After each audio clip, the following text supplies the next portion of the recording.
Okay, so when we're doing first derivatives with fractions, I wrote out this equation, f of x equals t to the third over t plus 1, which also, I'm just going to simplify this and make it x for now. It can be any variable, but, you know, it's whatever your professor asks. But, yeah. So, let me change this to... What you're going to do is anytime you identify a derivative that involves a rule, there's the quotient rule, there's the product rule, and then the chain rule, right? So anytime you're going to identify a derivative with that rule, you always need to write out 4 things, the 4 puzzle pieces to create that derivative. And that's going to be f of x, g of x, f prime of x, and g prime of x. F prime and g prime of x being the derivative of these 2 values here. So in this case, we need to find these, right? So we look back at our equation and we see a fraction. So fractions, the numerator is always going to be f of x and the denominator is always going to be g of x. So in this case, our f of x is x to the third power, right? So we need to find our g of x now. So our g of x is just the denominator, so x plus 1.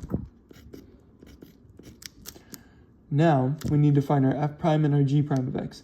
So our f prime of x is the derivative of this value right here, so x to the third power. So what's the derivative of that? 3x squared, right? And then g prime of x is just the derivative of g of x. So in that case, that's 1, right? Because 1 equals 0, and then x is by itself, so it equals 1. Okay, now what you're going to do, you have all 4 puzzle pieces in place.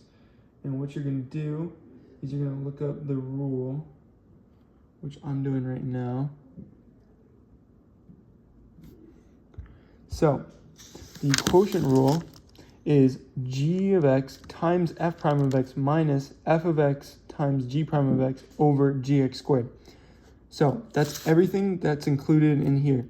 So we're just literally taking the puzzle pieces and putting it in, this is like the puzzle guide, right? So now, we're gonna find g of x, so x plus 1 times f prime of x, which is 3x squared, minus f of x, so x to the third power. Everything has to be in parentheses too, just so you correctly identify what goes where. And then times g prime of x, which is 1. So that's just 1. You can also leave it blank if you want. And then all over gx squared. Yeah, gx squared, which is just x plus 1 squared.